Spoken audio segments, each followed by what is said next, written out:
दिगंबरा दिगंबरा श्रीपाद दिगंबरा दिगंबरा दिगंबरा श्रीपाद दिगंबरा दिगंबरा दिगंबरा श्रीपाद दिगंबरा.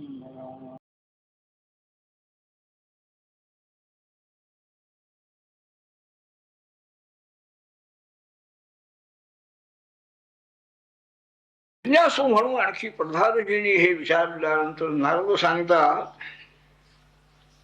हसले थोडे अवधूत.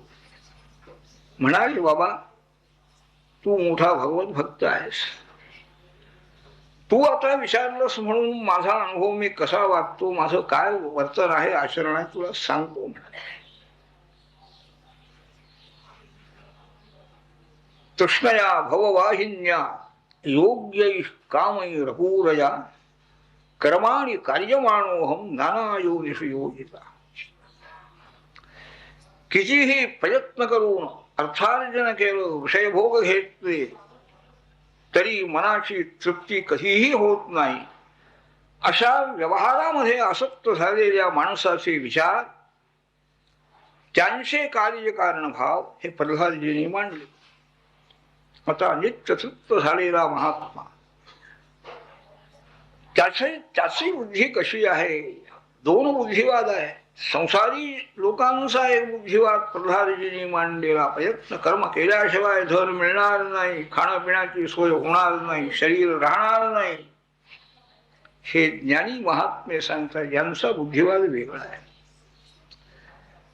मी म्हणाले कर्म करत नाही, हे पाहून करत नाही, विचाराने सोडलेला आहे कर्म.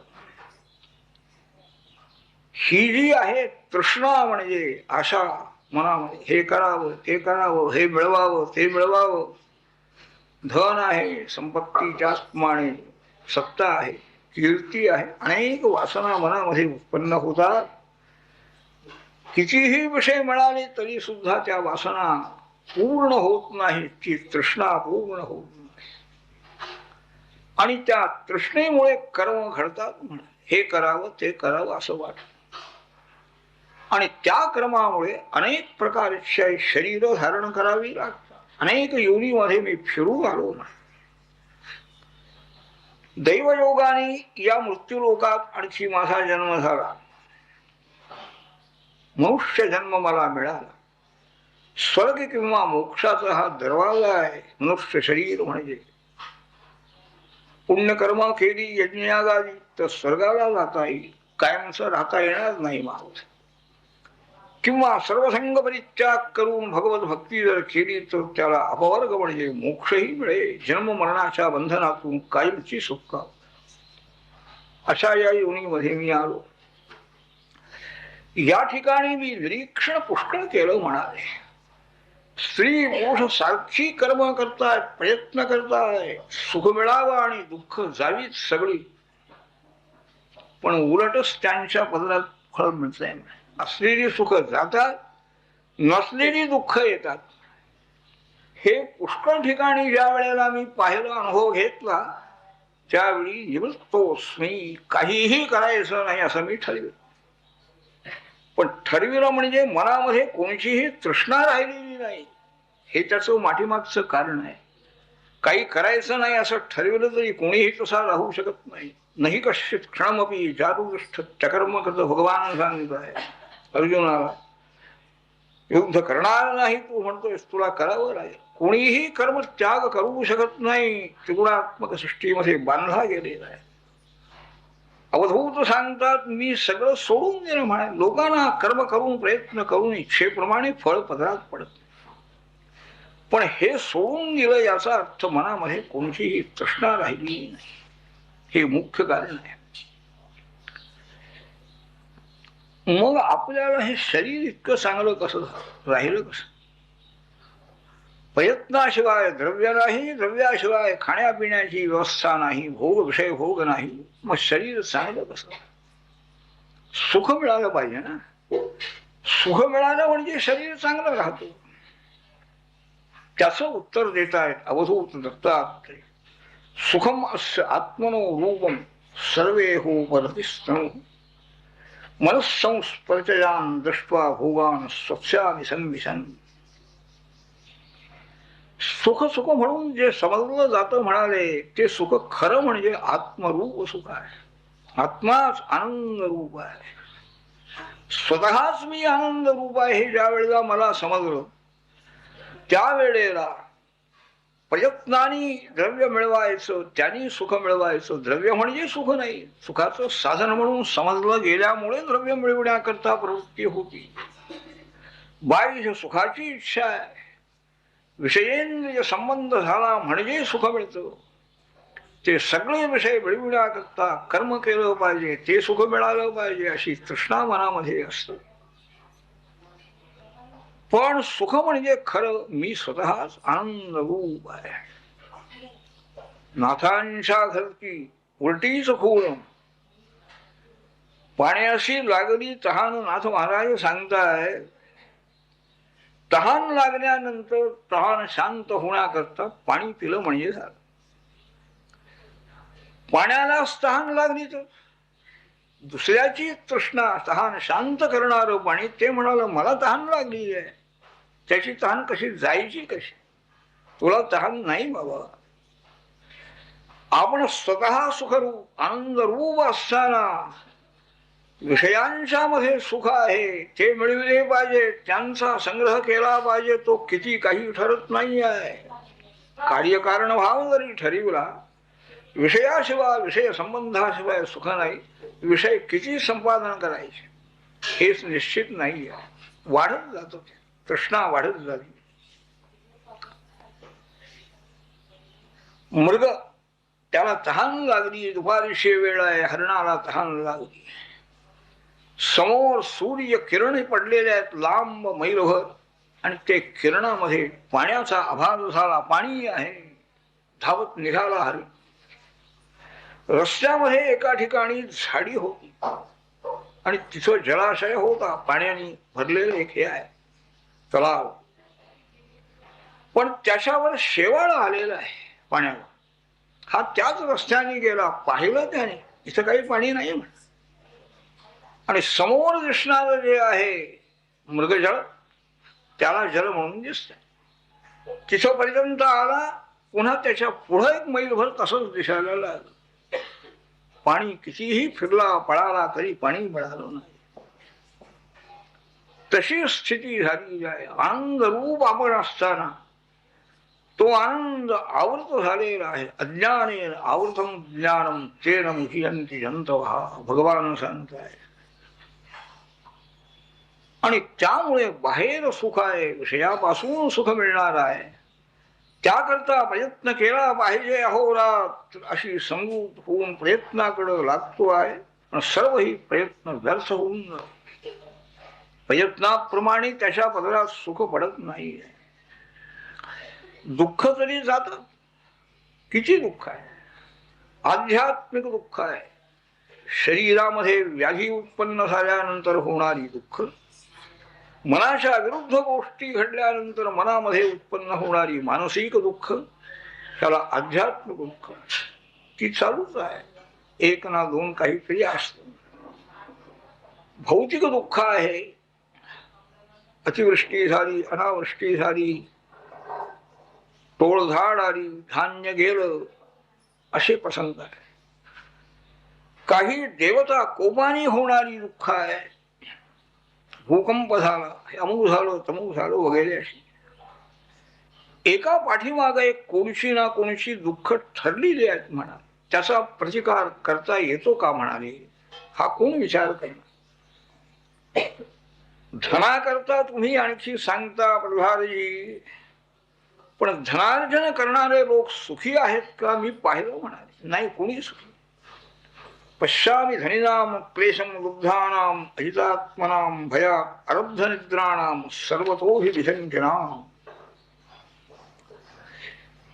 श्रीमंत झालेले जे लोक आहेत, प्रयत्न करणारे, त्याला किती क्लेश आहे. पैसा मिळतो आहे तरी सुद्धा लोभ वाढतो आहे. अजून मिळालं हे कमीच आहे, हे मोठं दुःख आहे. पैसा समोर आहे, घरात आहे, तरी लोभ वाढल्यामुळे कमी वाटलं की झालं दुःख.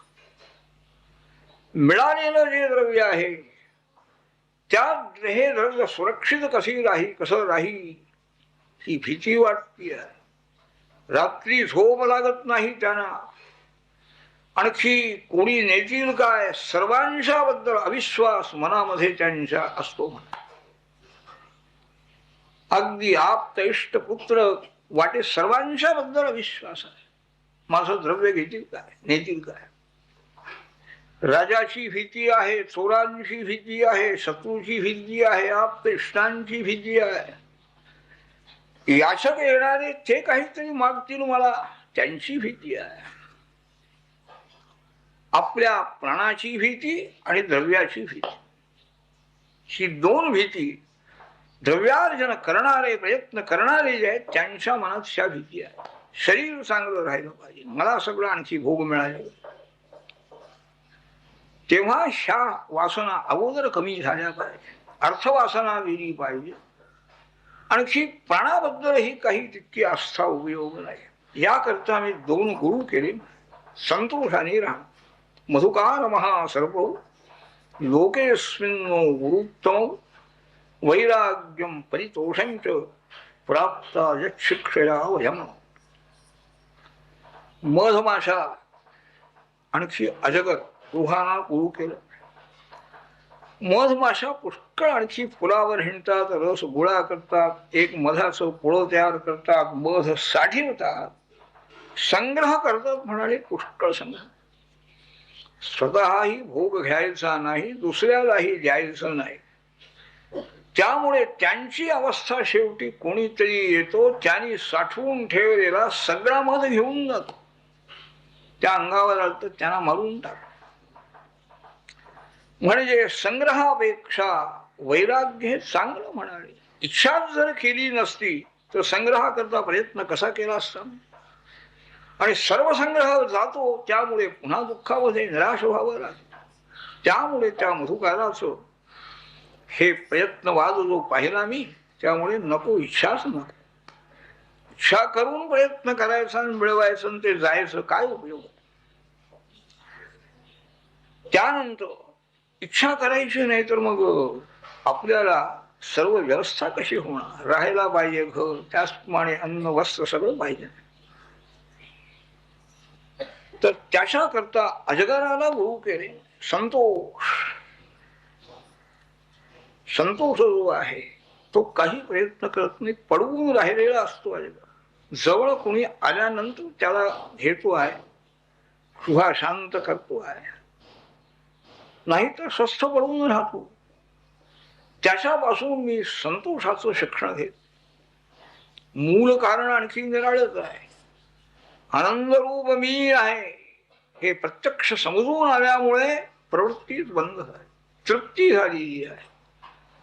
दुःखाची काही प्रसंगच नाही आहे. संग्रह केल्यानंतर तो कोणीतरी नेला तर दुःख होणार. कशाला संग्रह नाही, प्रयत्न नाही, आनंद मिळालेला आहे. हे प्रथमपासूनच अगदी सगळी ही स्थिती आहे. कार्यकारणभाव यांचा वेगळा आहे. व्यवहारामध्ये प्रयत्न करत नाही म्हणजे मी मनापासून काही करत नाही, कारण हा आमचा कार्यकारण भाव अनुभव सिद्ध झालेला आहे. प्रयत्नाचं फळ पदरात पडत नाही. तर त्याकरता मी मनाची भूमिका अशी बनवलेली आहे. अन्न एखाद्या वेळेला थोडं मला मिळतं, तेही मी घेतो. एखाद्या वेळेला भरपूर अगदी पोटभर मिळतं, तरी त्यावेळेलाही संतोष आहे. चांगलं पक्वान्न मिळालं, भाजी भाकरी मिळाली, तरी दोन्ही वेळेला अंतःकरणाची स्थिती बिघडत नाही. एवढंच का तेवढंच का काही वाटत. कोणी श्रद्धेनं आदराने आणून देतात, कोणी काय बुवा आमच्या इथं गावात राहायला इथं जवळ आलेला आहे, द्या ह्याचा घाला, ह्याला द्या, नेऊन द्या, अपमान करून देत. तिकडे लक्ष द्यायचं. यदृच्छेनं जे प्राप्त होईल अयाचित वृत्तीनं ते घेतो.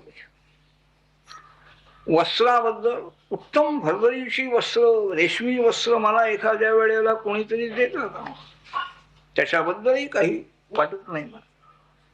एखाद्या वेळेला वल्कळ वस्त्र मिळतही नाहीत, वल्कळ धारण करावी. दिष्टभूक तुष्टधीरहम हे सांगतायत अवधूती. जे काही पूर्वीच संचित असे, कर्म केलेलं असे, त्या कर्माचं जे फल मिळतं आहे त्याला सामोरं जाणं, संतुष्ट राहणं, हे मी ठरवलंय. मनाला ही शिकवण दिली आहे. आत्ता मी इथं झाडाखाली पडलोय म्हणाले जमिनीवर, असा मी एखाद्या वेळेला जमिनीवरही पडून क्वचित प्रासाद पर्यंती परी कशी बहुवा परीक्षया. एखाद्या वेळेला पूर्व कर्माने आणखी मोठ्या राजवाड्यामध्ये मोठ्या मोठ्या गाजा गिरजावर निर्ण्याचा मला प्रसंग येतो, परंगावरही मी पडून, पण हेच माझं राहावं असं मला कधी वाटत. अरण्यामध्ये जाऊन पडण्याचा प्रसंग आला तरी ते सुख गेलं, राजवाड्याचं जो बरं होत हे कधी नाही. स्नान उत्तम प्रकारचं मला घालतात लोक, वस्त्र देतात, अलंकार घालतात, रथामध्ये घोड्यावर सगळ्या अशा रीतीने मी संचार करतो हत्तीवर बसून. कुठं एखाद्या वेळेला काही वस्त्र सुद्धा नाही, पडून राहतो.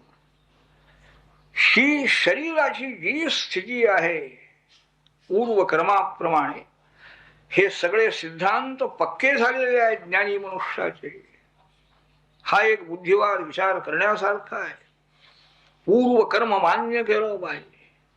पूर्व जन्मही मला होता, आत्ताही आहे, पुढेही येणार आहे, हे सगळं मान्य करून ह्या कार्यकारण भाव त्यांनी ठरविलेला आहे.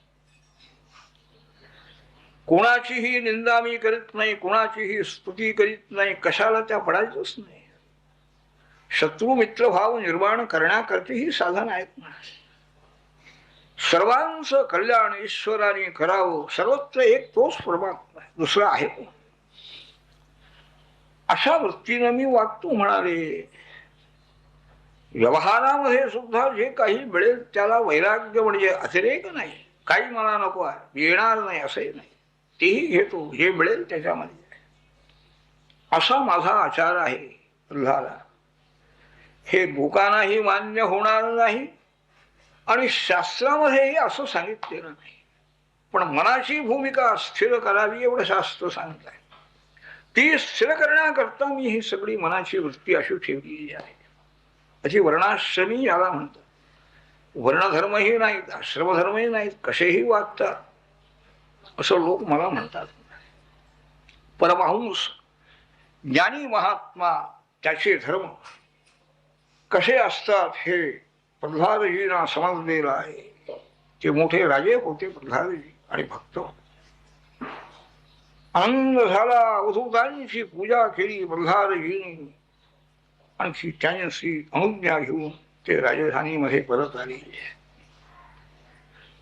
धर्मराज विचारतात, नारदा, आमच्यासारखे गृहस्थ जे आहे यांनी कसं आचरण करावं हे आम्हाला सांग. संन्यासी लोक कसे कसे वागतात, कसे कसे आनंदाने राहतात. शरीर असेपर्यंत आनंद आहे, शरीर गेलं तरी पुन्हा पुन्हा जन्म नाही, पुन्हा देह नाही, सगळी दुःख झाली. शरीर असलं तरी सुद्धा दुःख त्याला होत नाहीत. सर्व ही आणखी मान्य करण्याची सवय मनाला झालेली आहे. दुःखाची स्थिती ही मान्य आहे, सुखाची स्थिती ही मान्य आहे. सुख अधिक व्हावं अशी ही इच्छा नाही, दुःख गेलं पाहिजे असेही नाही. जाणार आहे, सगळं जाणार आहे, हा सिद्धांत पूर्ण पक्का आहे. दुःखही कायमचं राहणार नाही, पण सुखही कायमचं राहणार नाही हे मात्र मनाची तयारी होत नाही आहे. सुख मिळाल्याबरोबर आणखी जास्तीत जास्त आपण सुखी आहोत, माझ्यासारखा कुणी अहंकारात विकार वाढतो ते नाही. सुखेषु विगतस्पृहा हे संन्यासाचं बरोबर सांगितलं म्हणा. आमच्यासारख्या गृहस्थाश्रमी पुरुषाला असं कसं वागता येईल. नारद सांगताय, धर्मराज गृहेषु अवस्थितो राजन क्रिया कुर्वन् गृहोचिदाः वासुदेवार्पणं साक्षात उपासीत महामुनी. गृहस्थाश्रमी पुरुषाला कर्मत्याग करता येत नाही. अनेक कर्म आहेत, सकाळी उठल्यापासून संध्याकाळपर्यंत अनेक प्रकारची कर्मशास्त्राने सांगितलेली. जबाबदारी आहे, पत्नी आहे, पुत्र आहेत, आप्त इष्ट आहेत, समाजाचं कार्य आहे, सगळीकडे त्याला लक्ष द्यायला पाहिजे. त्यांनी कर्म करायची. आपल्या गृहस्थाश्रमाला योग्य जे काही कर्तव्य कर्म आहे ते त्यांनी करायचं, पण ईश्वरार्पण बुद्धी ठेवावी, म्हणजे तो त्यातून मुक्त. श्रेष्ठ महात्मे जे आहेत, ज्ञानी महात्मे, त्यांची संगती करावी, त्यांची सेवा करावी. भगवंताच्या दिव्य कथा, दिव्य लीला त्यांनी ऐकाव्या श्रद्धेनं, आणि सत्संगतीच्या योगाने स्त्री, पुत्र, आप्त, इष्ट, सर्व आणखी क्षेत्र, वित्त, सर्व ठिकाणचा जो संग आहे, आसक्ती जी आहे ती कमी करण्याचा प्रयत्न. सोडायचं नाही, पण मानसिक आसक्ती कमी करायची. आसक्तीमुळे भीती उत्पन्न होती. हे राहील कसं, राजा येईल काय, कुणाचा छापा येईल काय, ही भीती आसक्तीमुळे उत्पन्न. सर्व ही ईश्वराचा आहे, ही ईश्वरार्पण बुद्धी आहे. ही जर खरी पक्की झालेली असेल तरही काही नाही, भीती नाही. त्याचप्रमाणे आणखी एक नारद सांगताय, पुष्कळ आप्त इष्ट मंडळी ही आपली आहे. आई बाबा आहेत, मुलं आहेत, बंधू आहेत, मित्र आहेत. जे जे सांगतील ते लोक, अशी सगळी आपली मंडळी, त्यांची जी जी इच्छा असेल, जे जे ते आणखी बोलून दाखवित असतील, चानुमोदेत निर्ममः, त्या सर्वांना अनुमोदन देण्याचा एक अभ्यास. चांगला आहे, तुमचं म्हणणं योग्य आहे, काय व्हायचं ते क्रमाने होईल म्हणा, म्हणजे आग्रह उपयोग नाही. आग्रहरहित बुद्धी जर ठेवली, तो जर अभ्यास झाला तर संसारी मनुष्यालाही काही दुःख होणार नाही. जे जे काही द्रव्य आहे त्या द्रव्याचा उपयोग जो आहे, आपण त्याचा भोग घ्यायला हरकत नाही, परंतु हे सगळं त्यांनी करावं. अधिक संग्रहाचा प्रयत्न करू नये. आपलं पोषण झालं तेवढंच आपलं आहे, अधिक मिळालं पाहिजे. नुसतं ठेवण्याकरता काय करायचं. तो स्वतः मालक असून तो चोर ठरतो म्हणाले. साम्यवाद नवीन आत्ता आलेला नाही आहे आणि कायद्याने तो सिद्ध होणार नाही आहे. हा साम्यवाद आहे खरा. अधिक संग्रह करणारा स्तेन म्हणजे चोर आहे असं शास्त्रकार म्हणतात. हे कुणी वाचलेलं आणि कुणी समजून घेत. सर्व ही प्राणी केवळ मानवाबद्दलच दया आहे असं नाही, मानवाला सहाय्य करणार असं नाही. पशु पक्षी सर्वही आपलेच आहे. जो जीव आहे त्या जीवाची दुःख दूर करण्याचा प्रयत्न किंवा त्याच्याबद्दल दया मनामध्ये असली पाहिजे. धर्म, अर्थ आणि काम 3 पुरुषार्थ. त्या तिन्ही पुरुषार्थांचा स्वीकार त्याने करावा. अर्थार्जनही करावं, विषय सेवनही करावं. आणि सर्वांनाही आपल्या जवळ जे काही असे त्यातला विभाग हा सर्वांनाही द्यावा. आपणही अतिथीची सेवा करावी. आपल्या स्त्रीलाही आणि अतिथीची सेवा ही करण्याचा आणखी आदेश द्यावा. शरीर हे किती आहे म्हणाले, केव्हा पडणार आहे, जाणार आहे, काही नाही. त्या शरीराचा असा उपयोग झाला पाहिजे. यज्ञ यागादी कर्म झाल्यानंतर शिल्लक राहिलेलं जे द्रव्य आहे, धनधान्य वगैरे, त्यांनी आपली उपजीविका त्यांनी करावी. सर्व द्रव्य आपलं आहे. सर्व ठिकाणी आपली सत्वबुद्धी ठेवू नये. देवांच्या करता, ऋषींच्या करता, मानवांच्या करता, पितरांच्या करता जे द्रव्य मिळविलेलं असेल त्या द्रव्याचा उपयोग या सर्वांच्या करता करा. कदाचित ईश्वर कृपेनं दैवयोगाने पुष्कळ संपत्ती मिळाली तर त्या योगाने यज्ञयाग वगैरे करावे. आधी दैविक विभाग जो आहे शास्त्रकाराने सांगितलेला, अनेक देवता आहेत. त्या देवतांना संतुष्ट सर्व देवता ही परमेश्वर रूपच आहे. त्यांच्या संतोषाकरता अग्निहोत्र करणं, दशपूर्णमास याग करणं, सोमयाग करणं असे अनेक याग सांगितले. अग्नीच्या द्वाराने सर्व देवतांना आविर्भाग मिळतो, परमेश्वरालाही तोच भाग मिळतो आहे. यानंतर गृहस्थाश्रमी पुरुषावरती दुसरी एक जबाबदारी आहे, देवता तृप्त होण्याकरता अशी कर्म करावी. वेदोक्त कर्म आहे, स्मार्त स्मृतीने सांगितलेली कर्म आहे ती करावी. दुसरा एक विभाग म्हणजे पितरांचा विभाग आहे. ज्या गोत्रामध्ये आपण उत्पन्न झालेलो आहोत ते जे ऋषी आहे किंवा आपले पूर्व पिता पितामह प्रपितामह हे सगळे हे पूर्व हे देवता स्वरूपामध्ये विलीन झालेले आहे. तेव्हा भाद्रपद कृष्ण पक्षामध्ये त्यांच्या तृप्ती करता आणखी त्यांनी श्राद्ध वगैरे करावे. पुष्कळ श्राद्धाचे काल आहे. देवभक्तीप्रमाणे पितृभक्ती करावी, ती वाढावी, म्हणजे त्यांच्या आशीर्वादाने त्यांच्या कल्याण चिंतनाने आपलं कल्याण होत आहे. म्हणून पितरांच्या करता ही श्राद्ध ही एक दिवशी आपण करतो, ती सुद्धा झालं तर नाही तर नाही, विसरून राहिलं तर राहिलंच आहे. दक्षिणायन सुरू झालं, उत्तरायण सुरू झालं की त्या दिवशी श्राद्ध करायला सांगितलं. व्यतिपात असलेल्या दिवशी श्राद्ध आहे, क्षयतिथी असलेल्या दिवशी श्राद्ध आहे, चंद्रग्रहणाच्या वेळेला, सूर्यग्रहणाच्या वेळेला, अशी अनेक प्रकारची श्राद्ध पुष्कळ आहेत म्हणाले. तर या दिवशी आपल्या पितरांचे आशीर्वाद प्राप्त व्हावेत, कृतज्ञता बुद्धीने श्राद्ध कर्म करायचंय. श्राद्धाला काय अमुक इतकंच झालं पाहिजे असंही नाही आहे, पुष्कळ त्याच्यातही बरेच प्रकार आहेत, यथाशक्ती सगळं आहे. तर अशा पवित्र दिवशी स्नान करणं, जप करणं, दान करणं, देवद्विजांचं पूजन वगैरे करणं, पितरांचं वगैरे हे सगळंही पुण्य संपादक आहे. त्यानंतर आता तीर्थयात्रेचंही सांगताय. गृहस्थाश्रमी पुरुषाला तीर्थयात्रा आहे, संन्यासी तर नेहमीच फिरत असतो.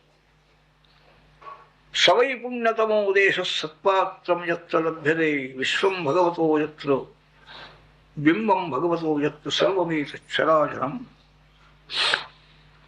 तीर्थ म्हणजे काही अशी ठरलेली आहेत असं नाही म्हणाले. अत्यंत श्रेष्ठ महात्मा ज्या ठिकाणी आहे, ज्या देशामध्ये, तेच तीर्थ आहे, पुण्य देश तो आहे. भगवंताचं स्वरूप आहे, सर्व चराचर विश्व भगवत स्वरूपच आहे. अमुक स्थान चांगलं आणि अमुक स्थान वाईट असं नाही म्हणा. ज्या ठिकाणी तपस्वी महात्मे, भगवत भक्त महात्मे राहत आहेत, हरीच्या मूर्ती वगैरे, शिवलिंग वगैरे असे ज्या ज्या ठिकाणी असे त्या देशामध्ये आणखी जावं, पूजन वगैरे. गंगाजिक नद्या ह्या ज्या प्रांतामध्ये वाहतात, पुष्कराजिक सरोवर आहे, कुरुक्षेत्र आहे, गया आहे, प्रयाग आहे, नैमिषारण्य आहे. त्याचप्रमाणे प्रभास क्षेत्र आहे, वाराणसी आहे, मथुरा आहे, बिंदू सरोवर आहे, नरनारायणांचा आश्रम, हे सगळी पवित्र स्थान आहे. त्या पवित्र स्थानामध्ये जाऊ आपलं कल्याण होण्याकरता म्हणून त्यांनी अर्चन करावं, दान करावं, जपजाप उपासना ही त्या ठिकाणी करावी म्हणाले. अशी पवित्र स्थान म्हणजे तीर्थयात्रा ही आणखी याला सांगितलेली आहे. गृहस्थाश्रमी पुरुषाने आणि यथाशक्ती हेही करावं. कर्मनिष्ठा तपोनिष्ठाने पितरांचं अर्चन करण्याकरता आणखी थोडस सांगता येणार. काही कर्मनिष्ठ असतात ब्राह्मण, आपलं आपलं जे काही आचरण असेल ते करत असतात. काही तपस्वी आहे, वेदाध्ययन करणं, वेद प्रवचन करणं अशा ज्ञानामध्येच निमग्न झालेले काही असतात.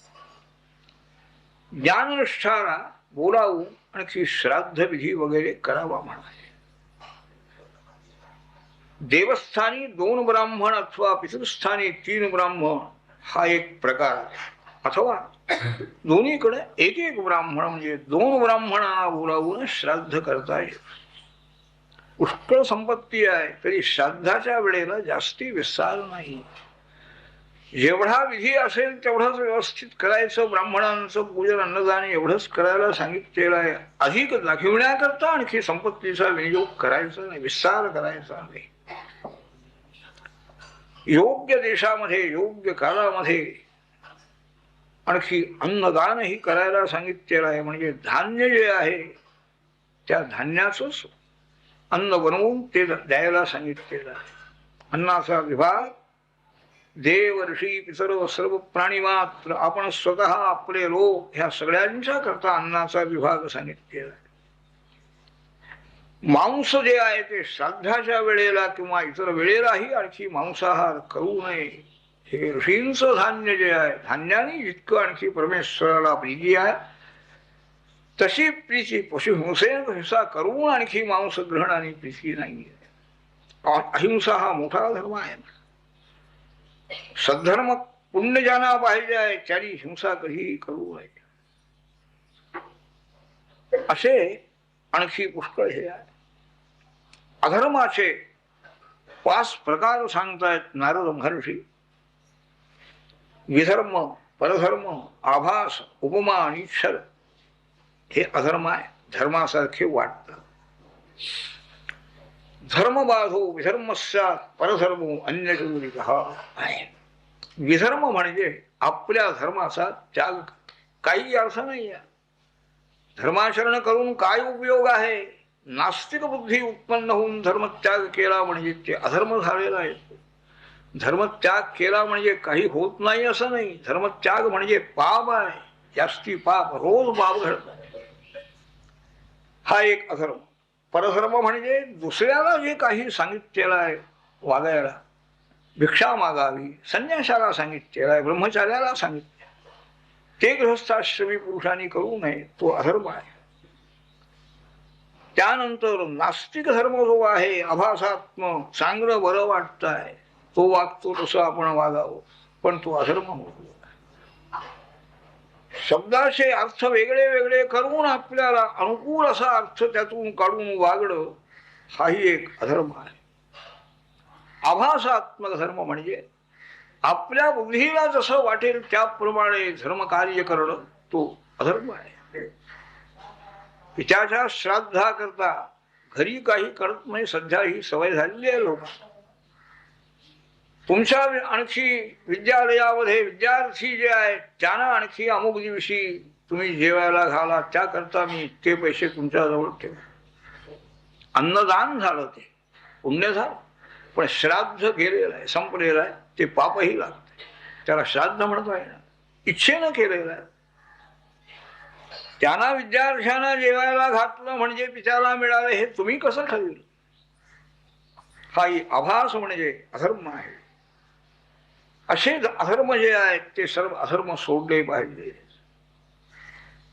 त्याचप्रमाणे मला पुण्यकर्म करायचं आहे, मला यज्ञ करायचा आहे, मला उत्सव करायचा आहे, मला यात्रा करायची आहे म्हणून कुणाजवळूनही द्रव्याची द्रव्य घेऊ नये, याचना करू नये. नसेल जायचं नाही यात्रेला. यात्रेला जायचंय म्हणून द्रव्य दुसऱ्याकडून घेऊन जाणं म्हणजे पुण्य तुम्हाला काय लागणार आहे. सगळंच पुण्य त्याला जाणार. संतोषाने निरीक्ष वृत्तीनं राहणारा जो आहे त्याला जे सुख आहे तो आशा धारण करून सारखा दशदिशेला धावणारा, सारखा आणखी कर्म करणारा त्याला बिलकुल सुख नाही. सदा संतुष्ट मनसा सर्व सुखमया दिशा. नेहमी अंतःकरणामध्ये ज्याचा संतोष आहे, जैशी स्थिती आहे त्यांच्या बरी राहे. ही संतोष वृत्ती हा अभ्यास ज्याचा आहे त्याला सर्वही दिशा सुखकारक आहे. पाणी मिळालं तरी त्याचा संतोष होतो आहे ना, समाधान होत आहे. हे विषय जे आहे, हे विषय घेणं भोगणं, यामुळे हा जो विषय आसक्त झालेला याची अवस्था म्हणजे कुत्र्याप्रमाणे होती म्हणतात. गृहपालायते जन. हा आसक्ती ज्याच्या मनामध्ये आहे त्याच्यामध्ये आणि श्वानामध्ये काही अंतर. असंतुष्ट विप्राचं तेज, विद्या, तप सगळं नष्ट होत. काम जो आहे, इच्छा, ह्या इच्छा संपवित आहेत. भूक लागल्याबरोबर खायला मिळावं, तहान लागल्याबरोबर पाणी मिळावं, हे सगळे जर व्यवस्था उत्तम असेल तर काही इच्छा होणार. क्रोध, इच्छा बंद केल्या, कुणी इच्छेला प्रतिबंध केला की लगेच क्रोध उत्पन्न हो. पण आपल्या इच्छेप्रमाणे मिळत आहे, मग क्रोध तरी कशाला? हे दोन विकार हे असे शांत करता येण्यासारखे आहेत, पण लोभाचा अंत मात्र कधीही होणार नाही. तसं दिशा जिंकलेली आहे, सगळी सत्ता मिळालेली आहे, सगळं धन मिळालेलं आहे, तरी सुद्धा लोभ हा जास्ती जास्ती वाढतो आहे, तो थांबवता येणार. ह्या सर्व विकाराला कसं जिंकावं याकरता नारद महर्षी हे धर्मराजाला सांगते. असंकल्पा जये कामम क्रोधं काम विवर्जना अर्थानर्थे क्षया लोभम भयं तत्वावमर्शना. मनामध्ये संकल्प हो, संकल्प म्हणजे हे चांगला आहे, हा पदार्थ बरा आहे, हा संकल्प झाल्याबरोबर तो मला मिळावा, न्यायाने नाही तर अन्यायाने हे सगळं वाढत जात. संकल्पच कमी झाला, चांगलं वाईट म्हणण्याचं काय अधिकार आहे? मनाचं ती सवय. इंद्रियाने डोळ्याने पदार्थ फक्त दिसतो, तो चांगला आहे, संपादन केला पाहिजे, मिळविला पाहिजे, हे सगळी मनाची कामं आहे. त्या मनातला संकल्प जर बंद करता आला तर काम बंद होतो, इच्छा संपल्यासारखं. आणि काम कमी झाला म्हणजे क्रोध कमी होतो. इच्छा बलवत्तर झाली आणि कोणी प्रतिबंध केल्याबरोबर कामात क्रोधोभिया येते. माझ्या इच्छेच्या विरुद्ध वागणारा त्याच्याबद्दल राग येतोच ठरलेला. काम कमी झाल्यानंतर क्रोधही कमी होतो. लोभाचंही त्यांनी निवारण करण्याचं साधन सांगितलं. अर्थानर्थे क्षया लोभम.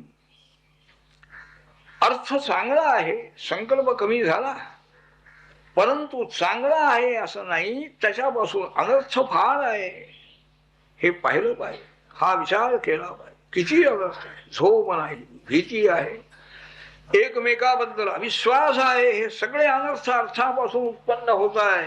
हे जर मनाला बरोबर पटलं तर लोभ कमी होतो. भीती काय, खरं काय आहे, तत्वचिंतन केलं पाहिजे. वाजे पाऊल आपले म्हणे मागे भूत आले, समर्थ सांगताय. आपलीच पावलं वाचतायत आणि भूत आलं होणार. काय खरं काय आहे ह्याचा विचार केला म्हणजे भीती ही दूर होती. शोकमोह, दंभ, हा दंभ जो आहे, आपण केलेलं पुण्य हे आपल्या मुखाने सांगणं, आत्मधर्म आपल्या मुखाने सांगणं, चांगलं आपण केलेलं मुखाने सांगणं, याला दंभ म्हणतात. हा दंभ जाण्याकरता महद उपासया, श्रेष्ठ महात्मे त्यांची संगती करा. कितीही परोपकार, कितीही मोठी कामं त्यांच्याकडून घडत असतात सारखी, परंतु कधीही नाही वाणीतून एक शब्द येत नाही आम्ही इतकं याला दिलं, आम्ही इतका उपकार केला, कधीही नाही. देवाच्या कृपेनं झालेला आहे. अशी महापुरुषांची संगती झाली की दंभ कमी होतो. आपल्याला लाज वाटते, काय मी एवढंसं केलं आणि सांगायला बसणार, मी तीर्थयात्रेला जाऊन आलो, मी वारी केली, मी अमुक दान केलं. योगामध्ये येणारी जी विघ्न आहेत ती विघ्न ही दूर करता येतात. दयावृत्तीचा अभ्यास झाल्यानंतर भौतिक दुःख दूर होत आहे. योगाभ्यासाने आणखी आध्यात्मिक दुःख दूर होत आहेत. सात्विक आहार विहार ठेवल्यानंतर निद्राही कमी होती आहे. असे सगळे उपाय ह्या प्रत्येक या विकृती आहेत, विकार आहेत, कामक्रोध लोभादिक सगळ्या विकारांना या उपायाने, या अभ्यासाने जिंकता येतं म्हणत. पण शेवटी नारद सांगत एतत् सर्व गुरौ भक्त्या पुरुषो संजसा जये. गुरुभक्ती, ईश्वर भक्ती जर अंतःकरणामध्ये दृढ उत्पन्न झाली तर त्या भक्तीच्या योगाने हे सर्वही विकार जिंकता येत आहे. गुरुकृपेनं, सद्गुरु ईश्वराच्या कृपेनं.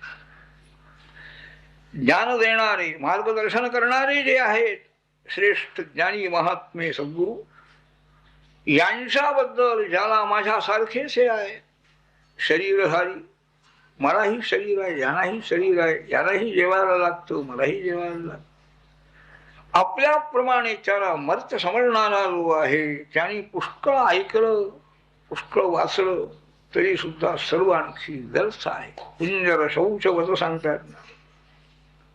हत्तीला पुष्कळ स्नान घातलं नदीमध्ये जाऊन त्या महाताने, स्वच्छ केलं त्या हत्तीला, आणि परत येताना एका ठिकाणी पाऊस पडलेलं चिखल होता, तो चिखल त्या हत्तीने आपल्या सोंडेमध्ये घेतला, आपल्या अंगावर टाकला, त्या स्नान घालणाऱ्याच्या अंगावरही टाकला.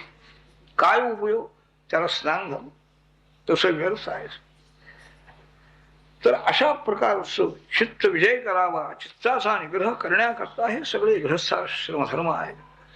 उपोषण आहे, व्रत आहेत, वेगळी वेगळी सांगितलेली आहे. हे निग्रहाच निग्रह पर्यवसायी सगळे आहे. दान आहे ते सुद्धा लोभाची आसक्ती कमी होण्याकरता दान आहे. मिळवायचं सगळंच माझा असं समजून उपयोग नाही.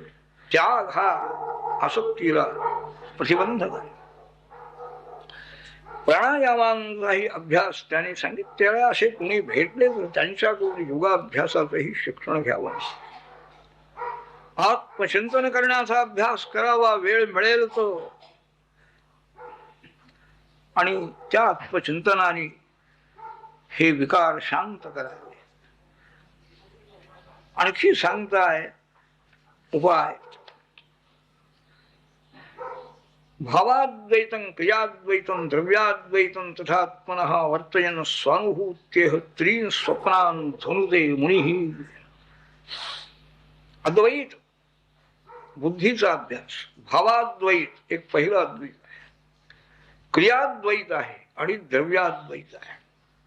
ह्याचं स्पष्टीकरण करतात. कार्यकारण वस्त्वैक्य दर्शनम पटतंतुवत अवस्तुत्वा विकल्पस्य भावाद्वैतं तरुक्ष. भौतिक पदार्थ सगळे जगामध्ये पुष्कळ आहे, पंचभूतापासून तयार झालेले. कार्य आणखी कारण असे दोन भाग त्यात आहेत. पंचभूत मूळ कारण आहे आणि त्यांच्यापासून सर्व ही सृष्टीमध्ये दिसणारे सर्व पदार्थ कार्यात्मक दिसतात. पण कार्य निराळं नाहीच आहे. कारणच कार्यरूप झालेलं आहे ना. सोनच अलंकार बनलेला आहे. अलंकार वेगळे आहेत, अलंकार चांगले आहेत, ही दृष्टी कशाला पाहिजे? कार्य कारण एकच आहे. कारणरूप पाहणं त्याला भावाद्वैत म्हणतात. मनाच्या समाधानाकरता, शांती करता हा एक अभ्यास उपयोगी आहे. क्रियाद्वैत, सर्वही क्रिया एकरूप होतात. पाप पुण्य हा भेद त्या कर्मामध्ये राहत नाही, हा एक अभ्यास सांगताय. ब्रह्मणी परे साक्षात सर्व कर्म समर्पणम मनोवाक तरुहि पार्थ क्रियाद्वैतं तरुक्षणे. शरीरानी वाणीनं मनानी सारखी कर्म चालू आहे. अखंड अनेक जन्म झाले तरी कर्म बंद हो. पण तीच कर्म त्याच्यात चांगली असतात. पापही होतं, पुण्यही होतं. पण हा भेद केव्हा जातो? तर जी कर्म आपल्या हातून घडत आहे, कायेन वाचा मनसेंद्रियैर्वा बुद्ध्यात्मना वा अनुसृतस्वभावा करोमि यज्ञत् सकलं परस्मै नारायणायै समर्पये. ही सगळी कर्म त्याच्याच प्रेरणेनं होत आहेत. करता तो आहे. पुण्याच्या वेळेला मात्र मी करताय, पापाच्या वेळेला मी नाही. देवाने बुद्धी दिली तसं केलं म्हणून आम्ही मोकळे होतो, नाही, होणार नाही. सर्व ही कर्म त्याची आहे. ही जर बुद्धी उत्पन्न झाली आणि जी कर्म होतात ती सगळी अद्वैत होते. पाप पुण्य हा विभाग त्यात राहत नाही आहे. चांगले दागिने, चांगला दागिना आणून दिला सोनाला जवळ किंवा सराफाजवळ, वाईट सोन्याचाही दिला, त्याला काही नाही. ते सगळं एक त्या मुशीमध्ये घालून ते सगळं वितळवून पुन्हा नवीन दागिना तो करतो. त्याला त्याच्याबद्दल काही नाही. तिथं चांगलं आणि वाईट सोनं हे राहिलेलं नाही आहे. सगळं एक सोनं होऊन जातं. असं ईश्वराला अर्पण करणारी पाप आणि पुण्य हा विभागच राहतो, शुद्ध होऊन जातो. द्रव्याद्वैत सांगताय. हा एक अभ्यास बुद्धिवादी लोकांना करण्यासारखा आहे. आणखी पूर्वीचे प्राचीन विचारी माणसं कशी होती हेही दिसत. आत्मजाया स्वादीनाम अन्येषां सर्वदेहिनां यत् स्वार्थ कामयोः ऐक्यम द्रव्याद्वैतं तरुच्यते. मी नोकरी करतो आहे, मी अमुक काम करतो आहे, मी सगळा पैसा मिळवलेला आहे, मी प्रमुख आहे, ही भावना झाली की संघर्ष निर्माण झाला. त्याने संपत्ती मिळवणाऱ्या मनुष्याने स्वतः करताही या द्रव्याचा उपयोग आहे, स्त्री करताही आहे, पुत्रा करताही आहे, बाकीचे जे काही आणखी गरीब असतील, दुःखी असतील, त्यांच्या करताही हे द्रव्य आहे.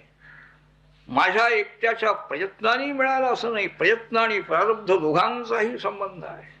प्रयत्नाने सगळ्यांना द्रव्य कुठं मिळतं? एखादाच लक्षाधीश होतो, सगळे का होत नाहीत? प्रयत्न सगळेच करतात, मिळालेलं जातं एखाद्याच. तर याला कारण एक प्रारब्ध म्हणजे चांगलं कर्म जे आहे, पुण्यकर्म, हेही कारण आहे. ही बुद्धी असली ते पुण्यकर्म माझं एकट्याच कारण आहे असा पुन्हा अहंकार उत्पन्न. ही जी सगळी ही मंडळी आहेत प्रपंचामध्ये असलेली, घरातली बाहेरची, ह्या सर्वांचंही प्रारब्ध मला अनुकूल झालेलं नाही. कशावर? त्याकरता ह्या द्रव्याचं स्वामित्व म्हणा, याचा विनियोग सर्वांच्या करता व्हायला पाहिजे. ही जर मनामध्ये बुद्धी उत्पन्न झाली तर त्याप्रमाणे आणखी विनियोग कायद्याने होणार नाही.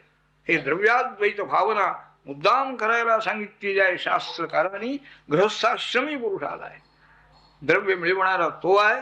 त्याने ही भावना ठेवली तर आणखी सर्व समाजाचं कार्य, राष्ट्राचं कार्य आपोआप होऊन जात आहे.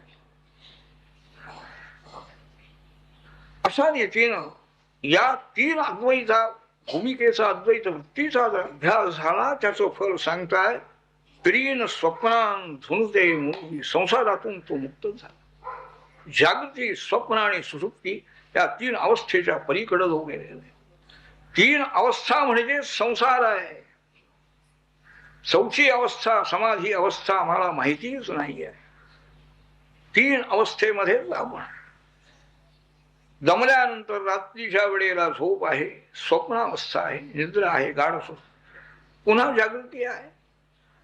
याच्यामध्येच आम्ही पडलेलो आहोत.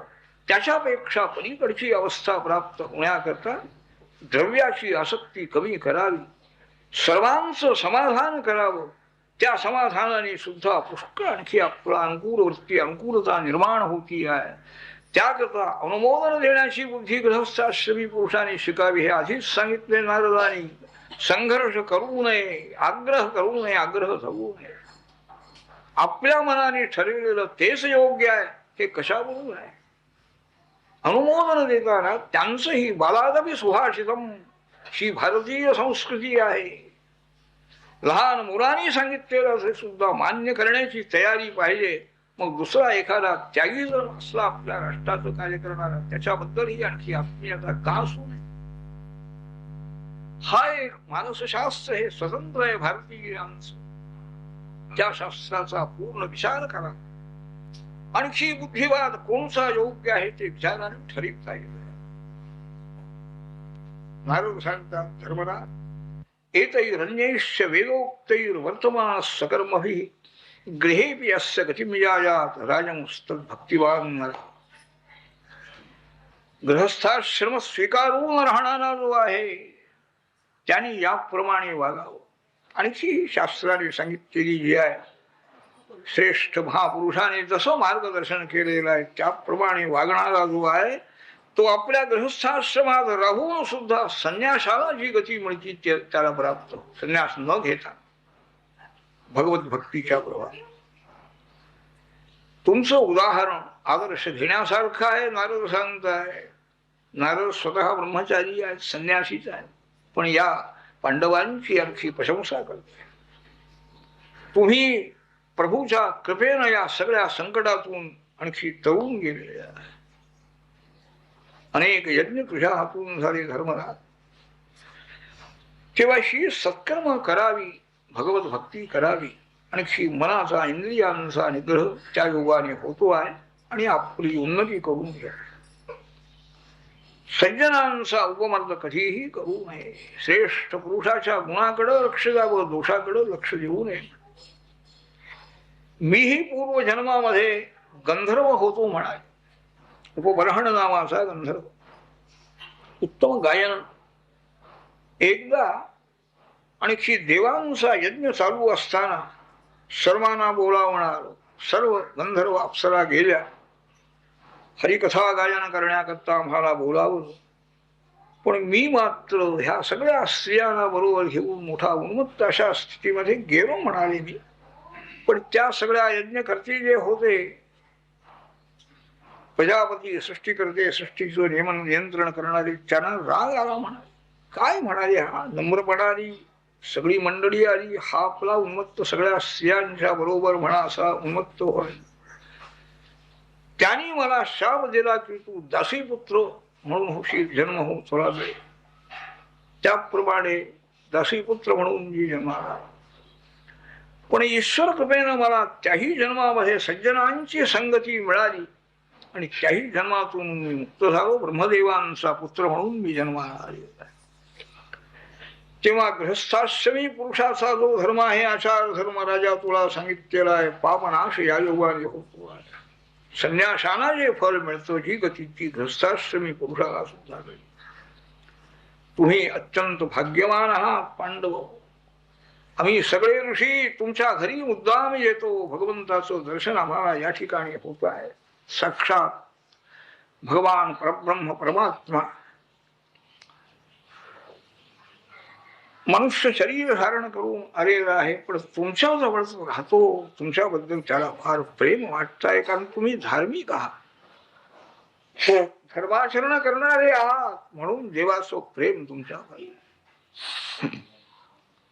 ब्रह्मदेव, लक्ष्मी, सनतकुमारादी वगैरे यांना सुद्धा परमेश्वराचं स्वरूप काही कळत नाही म्हणाले. त्याची तुम्ही भक्तीनं आणखी पूजा करता, त्याचा प्रसार तुम्ही संपादन केले. शुकाचार्य सांगतात, राजा देवर्षी नारदाने 4 वर्णाचे आणि 4 आश्रमाचे आचार धर्म धर्मराजाच्या जिज्ञासेप्रमाणे त्याला कथन केले, पूजा केली. धर्मराजाने त्यांची अत्यंत आदरबुद्धी मनामध्ये उत्पन्न झाली. भगवान श्रीकृष्ण परमात्मा आणखी धर्मराज यांची अनुज्ञा घेऊन आणि नारद महर्षी घेऊन गेले. धर्मराजालाही अत्यंत समाधान झाले. याप्रमाणे दक्ष कन्यांचे वंश, त्यामध्ये कोण कोण मुखे मोठे मोठे झाले हे सगळं तुला सांगितलेलं आहे. स्वयंभू मनुचा वंश राजाने ऐकला, त्याच्या कन्या काय झाल्या, त्यांच्यापासून काय झाले हे सगळं ऐकलं. आता आणखी जे मनु आहेत झालेले, हा आधी राजा मनु याचं चरित्र सांगितलं. आणखीही मनु पुष्कळ झालेले आहेत. ब्रह्मदेवांच्या एक दिवस म्हणजे 4000 युग इतका काल आहे. इतकं दीर्घ आयुष्य ब्रह्मदेवांना मिळालेलं आहे. काम करण्याकरता नेमलेली जी मंडळी आहे ती ईश्वराने त्यांची व्यवस्थाही अशी करून ठेवली. एकदम आणखी हृदयक्रिया बंद पडली गेला असं नाही. अधिकारी मोठा कायम राहणारा पाहिजे. ब्रह्मदेवांना सृष्टी करण्याचं काम दिलेलं आहे, त्यांना इतकं आयुष्य दिलेलं आहे. एक कर्म म्हणजे 1000 युग. आणखी त्या 1000 युगामध्ये हे 14 मनु होऊन जात आहे. 71 युग इतका एक एक मनुला काल आहे. असे 14 मनु होत आहे. पहिल्या मनुचं चरित्र सांगून दिलेलं आहे. त्याच्यानंतर त्याची कन्या आकुती देवहूती यांच्यापासून भगवंताने जन्म घेतला, अवतार घेतला हे सांगितलेलं आहे. कपिल मुनींचं चरित्र सांगितलेलं आहे. दुसरा अवतार म्हणजे यज्ञ नामाचा अवतार आहे. मनुराजा हा तपश्चर्या करण्याकरता आपल्या पत्नीला बरोबर घेऊन वनामध्ये गेला. तपश्चर्या चालू आहे, त्याची भगवंताची प्रार्थना चालू आहे, चिंतन चालू आहे. इतक्या काही राक्षस दैत्य हे त्याला मारण्याकरता धावून आले. मनुराजाचा नातू, मुलीचा मुलगा यज्ञ हा अवतार भगवंता, त्यांनी लगेच त्या ठिकाणी येऊन त्या सर्वही दैत्यांचा नाश केलेला आहे. सर्वही देवांना संरक्षण दिलेलं आहे. आणखी मनु राजाचंही संरक्षण केलं. स्वारोचषा दुसरा मनु झालेला अग्निकुमार, त्यालाही आणखी मुलं झाली. रोशन नावाचा इंद्र त्या ठिकाणी त्या मन्वंतरामध्ये झालेला आहे. आणखी विभू नावाचा भगवंतांचा अवतार त्या मन्वंतरामध्ये झाला. प्रत्येक मन्वंतरामध्ये एक एक इंद्र आहे, एक एक भगवंतांचा अवतार आहे. इंद्राला सहाय्य करणं, सर्व देवांचं संरक्षण. हा विभू नावाचा जो अवतार झाला त्यांच्या जवळ जाऊ 88,000 ऋषी ब्रह्मचर्य व्रत कसं आहे, ब्रह्मचर्य म्हणजे काय आहे, त्याचं फल काय आहे, त्याचं साधन काय आहे, स्वरूप काय आहे, हे सगळा अभ्यास केला. ब्रह्मचर्य म्हणजे यज्ञ आहे. हा सगळा अभ्यास त्यांच्याजवळ केला. तिसरा म्हणून उत्तम नावाचा आहे, प्रियव्रताचा पुत्र. वसिष्ठाची 7 मुलं ही ऋषी त्यावेळेस. प्रत्येक मन्वंतरामध्ये 7 ऋषी वेगळे वेगळे आहे. 71 युग मनु राजा आहे, त्याचे पुत्र आहे इंद्र आहे. हे 7 ऋषी प्रत्येक आणखी याच्यामध्ये मन्वंतरामध्ये वेगळे असतात. सत्यसेन नावाचा भगवंतांचा अवतार त्या मन्वंतरामध्ये झाला. अनेक यक्ष राक्षस जे आहेत दुर्जन, सर्वांचा द्रोह करणारे, त्यांचा त्यांनी नाश केलेला आहे. इंद्राला सहाय्य केले. चौथा उत्तम असा बंधू मनु, सोदर तामस नावाचा हा मनु झालेला. त्या मन्वंतरामध्ये देवही अनेक झाले, इंद्र झालेला आहे. आणखी हरी नावाचा अवतार त्या मन्वंतरामध्ये झाला. येन गजेंद्रो मुचतो ग्रह, त्या हरीनी त्या मन्वंतरामध्ये गजेंद्र संकटामध्ये सापडलेला असताना मगरापासून त्याचं संरक्षण केलं. हे ऐकल्याबरोबर परीक्षित राजाने विचारलं, महाराज हे गजेंद्र मोक्षाख्यान मला सांगा, कसं हे पुण्यकारक आख्यान आहे, त्याला मुक्त कसं केलं हे सर्व मला सांगा. शुकाचार्य म्हणतात, आसीत गिरिवरो राजमस त्रिकूट इति विश्रुतः क्षीरोदे नावृत श्रीमान योजनायुगमुत्सितः.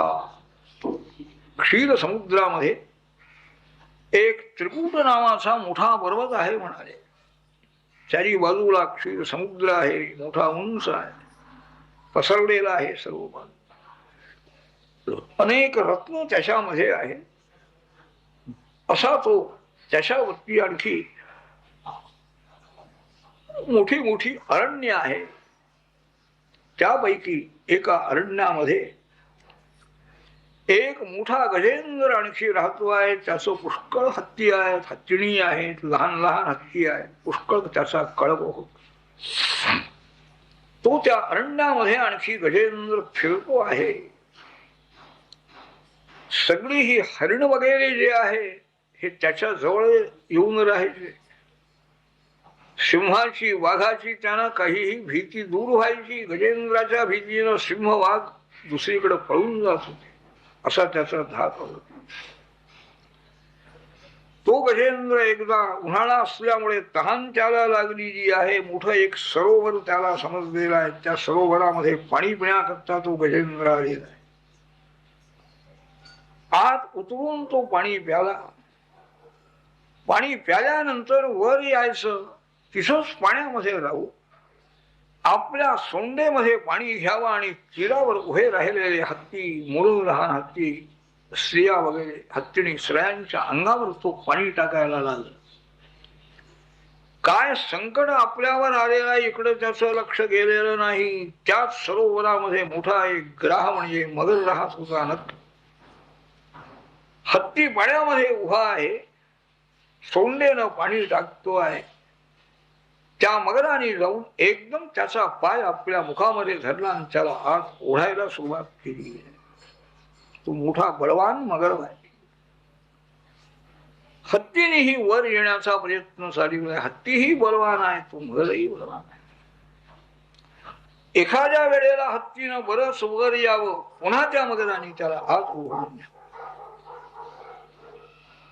तीरावर उभे राहिलेले सगळे हत्ती, हत्तीणी, ते लहान लहान हत्तीची मुलं सगळी दुःखित झालेली आहे, याची सुटका आता कशी करायची? बाहेर येण्याचा प्रयत्न तो गजेंद्र करतो आहे. आज त्याला उडवून देण्याचा प्रयत्न तो नक्कल करतो आहे. किती काल गेला असेल राजा? समाहा सहस्रम व्यगमन महीपते. 1000 वर्षाचा काळ गेलेला आहे. दोघेही शक्ती संपन्न आहे. सर्व देवांना सुद्धा आश्चर्य वाटतं की काय आमचं बल आहे, सामर्थ्य. परंतु शेवटी गजेंद्र हा काही जलचर प्राणी नाही आहे, बाहेर राहणार आहे. त्याची शक्ती कमी कमी झाली. आणखी तो आज ओढू लागलेला आहे मगर, आणि हा आज जायला लागला. बाहेर येण्याची शक्ती त्याची संपलेली आहे. आपण की आपली सुटका करून घेऊ शकत नाही ही खात्री त्या गजेंद्राला झाली. हे माझ्या बरोबर आलेले सगळे मित्र गज मोठे मोठे आहे, पण तेही मला मुक्त करू शकत नाही. हा मगर म्हणजे त्या सृष्टीकर्त्याचा पाशच आहे, मला आता घेऊन जाणार आहे. सर्व ही विश्वाला उत्पन्न करणारा, संरक्षण करणारा, सर्व सत्ताधीश जो आहे त्यालाच आपण शरण गेलो पाहिजे. तोच माझं संरक्षण करणारा समर्थ आहे. असा अत्यंत आर्त झालेला भक्त आहे, संकटामध्ये सापडलेला. त्यांनी भगवंताची स्तुती त्यावेळेला केली. मनामध्ये भगवंताचं स्वरूप आणलेलं आहे आणि तो स्तुती करतो. नमो भगवते तस्मै यत एतच्चिदात्मकं पुरुषाय आदिबीजाय परेशाय अभिधीमहि.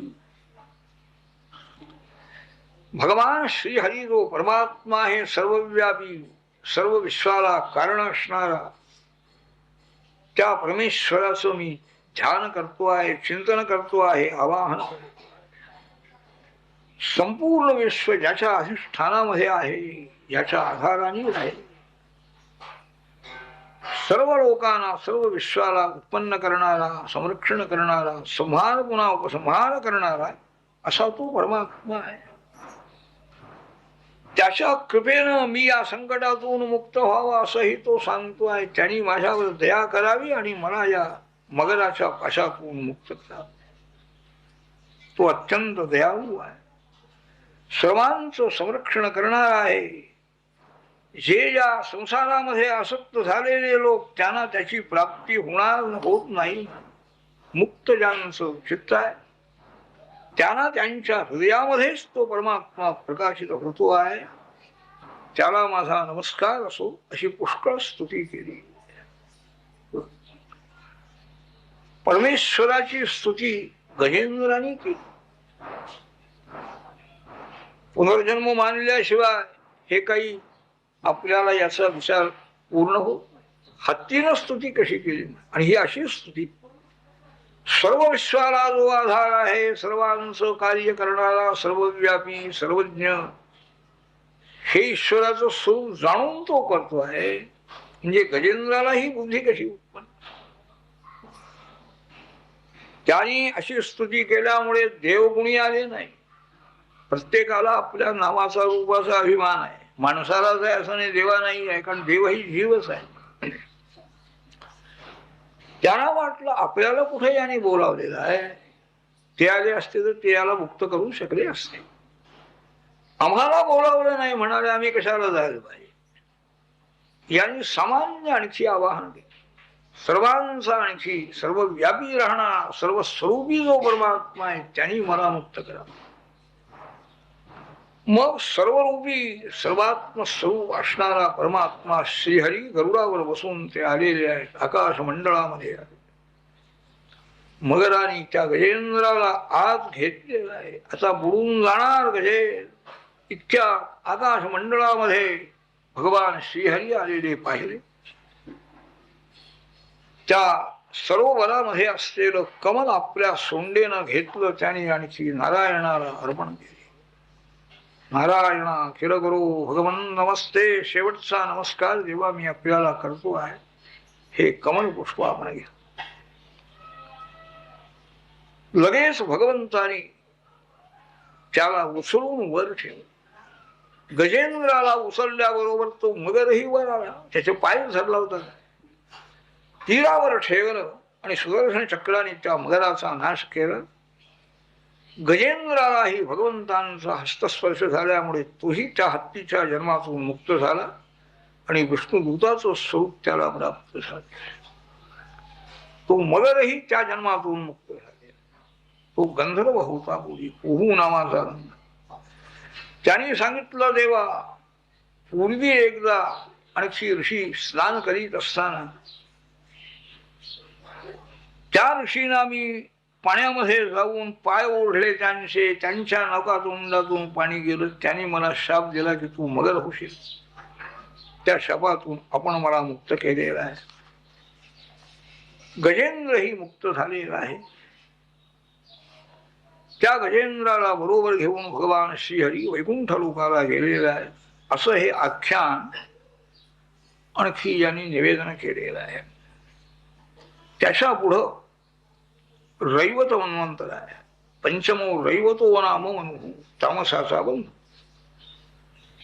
त्याही वंशामध्ये, त्याच्याही मन्वंतरामध्ये वैकुंठ नावाचा अवतार भगवंताने धारण केलेला आहे. आणि त्यांनीच लक्ष्मीच्या इच्छेप्रमाणे वैकुंठ लोकाची रचना केली. वैकुंठ लोक म्हणतात, पण वैकुंठ हे परमेश्वराचं नाव आहे, त्याच्यामुळे वैकुंठ लोक असं नाव. त्यांनी काय काय केलं. सनत कुमाराने येऊन जय विजयाना शाप दिला. त्या वैकुंठ रूपी भगवान विष्णूने सनत कुमारांनाही आश्वासन दिलं आणि 3 जन्माने पुन्हा ते जय विजय आले. हे पूर्वी त्यांचं चरित्र राजा सांगितले. 6वा मनू चाक्षुष नावाचा आहे. या चाक्षुष मन्वंतरामध्ये इंद्र झालेला आहे. मंत्रद्रुम नावाचा सप्तऋषीही त्या ठिकाणी आहे. आणखी संभूती नावाच्या स्त्रीपासून, वैराजाची संभूती नावाची स्त्री, हिच्यापासून भगवंतांचा जो अवतार झाला तो अजित नावाचा अवतार झालेला आहे. त्या अजित परमात्म्याने देव दैत्यांना एकत्र करून समुद्र मंथन केलेलं आहे. समुद्र मंथन करीत असताना तो डोंगर त्याच्यामध्ये याच्यामध्ये समुद्रामध्ये बुडू लागला. पुन्हा कूर्म रूप धारण केलं. आपल्या पाठीवर तो पर्वत घेतलेला आणि समुद्र मंथन करून अमृत प्राप्त करून दिलं देवाला. राजाने विचारलं, महाराज, हे समुद्र मंथनाचं जे आख्यान आहे, चरित्र आहे भगवंतांचं, ते आपण मला सांगा म्हणाले. ऐकायचं आहे. भगवंताची लीला कितीही ऐकली तरी मनाचं समाधान होत नाही. सांगा. सुख सांगतात राजा, देव दैत्यांची लढाई नेहमी असायची. कुणाचा विजय व्हायचा, कुणाचा पराजय व्हायचा. पराजय झाल्यानंतर पुन्हा त्यांनी प्रयत्न करून पुन्हा लढाई करायची. एकदा देवांचा पराजय दैत्यांनी केलेला आहे. दुर्वास ऋषींचा शापही देवांना झाला आणि आपल्या गुरुना म्हणजे शुक्राचार्यांची सेवा करून बलवान झालेल्या दैत्यांनी देवांचा पराजय केला. निःसत्व झाले सगळे, तेजोहीन सगळे देव झालेले. आणखी भगवान श्रीहरीची कृपा संपादन करावी म्हणून तिकडं गेले. देवाची प्रार्थना करताय. मेरू पर्वतावरती ब्रह्मदेवांच्या सभेमध्ये जाऊन त्यांनी सर्व वृत्तांत निवेदन केला. मग ब्रह्मदेव त्यांना घेऊन आलेले आहे. आणखी भगवान श्रीहरीची स्तुती पुष्कळ ब्रह्मदेवानी केली आहे. ती मोठी स्तुती आहे. सर्वांना आणखी ज्याच्या कृपेनं आणखी पूर्ण संपन्नता सर्वांना लाभती आहे. सर्व ही एकंदर मोठी मोठी देवरूप काय, गंधर्व रूप काय, मानव सगळी रूप झालेला आहे. त्यांनी आमच्यावरती प्रसन्न व्हावं, आमची संकट दूर करावी. प्रसीदता नस्य महाविभूती, अशी मोठी स्तुती आहे ब्रह्मदेवानी केली. प्रसन्न झाले भगवान. त्यावेळेला दर्शन त्यांचं झालं. सर्व देवांना ब्रह्मदेवांना आनंद झाला. पुन्हा ब्रह्मदेवाने आणखी स्तुती केली. आणि मग भगवान श्रीहरी बोलू लागले, देव हो, मी सांगतो त्याप्रमाणे आपण वागा म्हणा. काय आहे, यात दानव दैत्यावत संधी विधी राम. तुम्ही दैत्यांच्याकडे चला आणि त्यांच्या बरोबर संधी करा, तह करा, युद्ध थांबवा म्हणते. काल त्यांना अनुकूल आहे दैत्यांना, आज तुम्हाला काल अनुकूल नाही आहे. तुम्ही नम्रपणाने त्यांच्या जवळ जाऊ आणि युद्ध बंद करा. शत्रू बरोबर सुद्धा संधी करायला पाहिजे म्हणा, राजनीती आहे. आपलं कार्य हे सिद्ध होण्याकरता, कार्य पूर्ण होण्याकरता शत्रू बरोबरही आणखी मैत्री करावी लागते. काम झाल्यावर पुढं कसं वागायचं ठरवावं. आता प्रथम असं करा, सर्व दैत्याशी तुम्ही मैत्री करा आणि तुम्ही दोघांनी मिळून अमृत उत्पन्न करण्याचा प्रयत्न करा. कसं अमृत उत्पन्न करायचं याची कर्तव्यता सांगतो. क्षीर समुद्रामध्ये सर्व ही औषधी वनस्पती लता हे सगळे टाका. मंदर पर्वत घेऊन या घुसळण्याकरता. वासुकी नागराज त्याला वेष्टन करा आणि तुम्ही दोघांनी मिळून हे अमृत उत्पन्न होण्याकरता समुद्र मंथन करा. मी तुम्हाला सहाय्य आहे म्हणा. दैत्यांना अमृत मिळणार नाही, तुम्हालाच मिळेल. दैत्य जी जी इच्छा प्रकट करतील त्याला तुम्ही अनुमोदन द्या. समुद्रातून उत्पन्न झालेल्या कोणत्याही वस्तूबद्दल मला पाहिजे असं म्हणू नका. दैत्याने नेले तर नेऊ दे. साममार्गाने आणखी कार्यसिद्धी ही फार उत्तम होती. क्रोधाने आणि यानी सिद्धी होत नाही आहे हे लक्षात ठेवा. कदाचित समुद्रातून कालकूट विषही वर येण्याचा संभव आहे, पण घेऊ नका. सगळं हे असं सगळं समजावून सांगितलं भगवंतानी. गुप्त झाले. ब्रह्मदेवाने सगळ्या देवाला सांगितलं, भगवंताने सांगितल्याप्रमाणे करा. सर्व ही इंद्राजिक देव बलिराजा आपल्या दैत्य सैन्यासह ज्या ठिकाणी तळ ठोकून बसला होता तिथं आलेले आहे. इंद्राजिक देवाना आलेले पाहिल्या बरोबर ते दैत्य एकदम उठले. बरं झालं म्हणा, कैद करूया आता इंद्राला. दैत्य राजा बली हा मोठा नीतिशास्त्रज्ञ. हे निशस्त्र आलेले आहेत देव, अर्थात हे काही युद्धा करता आलेले नाही. त्यांनी आपल्या सर्व दैत्यांना सांगितलं स्वस्थ राहा म्हणाले. दिगंबरा दिगंबरा श्रीपाद